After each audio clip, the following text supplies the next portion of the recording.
ho appena parlato adesso con Renzo Bassi, che mi ha anche raccontato che lei era un ottimo suonatore di campane, che andava su per il campanile. Come era quella passione?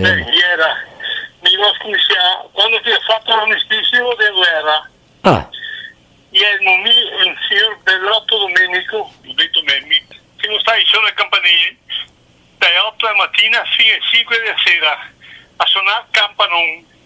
Si suonava con le mani solo al campanile, non tirando le corde. direttamente col battoccio ora? Sì, no, si ligava il battoccio con una corda, c'è un procedimento prima. Bisognava legare il battoccio a una certa distanza dai bordi della campana e dopo con due mani e un piede si suonava.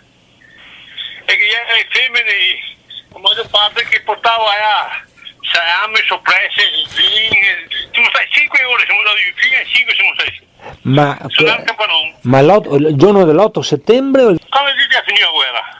Ah, il 25 aprile, che giorni ha, insomma? Sì.